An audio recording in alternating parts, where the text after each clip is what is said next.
Hello guys, welcome back with me in this channel. On today's video, I'm going to show you how to insert a date picker in Google Sheets. So a date picker is like a pop-up calendar where you can pick a date or week as you like, and I'm going to show you how to insert or add it into your Google Sheets file.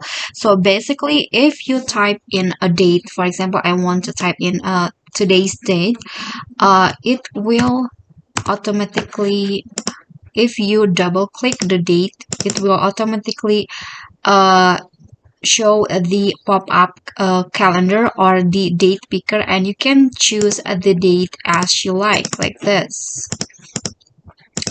And then if you want to for example, this is the first way to add a date picker, but you can also use the other way. The next option is you can just type in any number, for example 27, and then click on the numbers and go to format and choose number and go to date, click on date.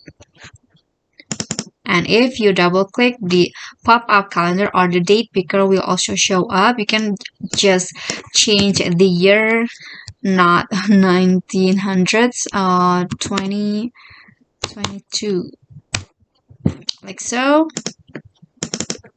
Okay, that's the second option. And then the third option you can do by using the data validation of feature on the Google Sheets. So first you need to block the for example, you want to add some table start date,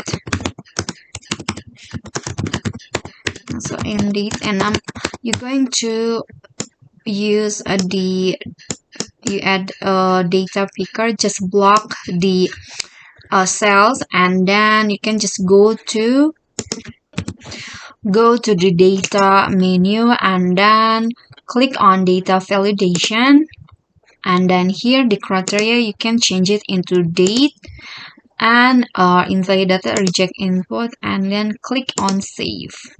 Okay, so when you double click the cells, you can see the date picker will pop up, or the pop-up calendar will show up like this.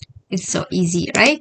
Okay, so that is how you can insert or add that picker into your Google Sheet file. I hope this video is helpful to you. Don't forget to click like, leave a comment, and also subscribe our channel. See you guys on the next video. Bye bye.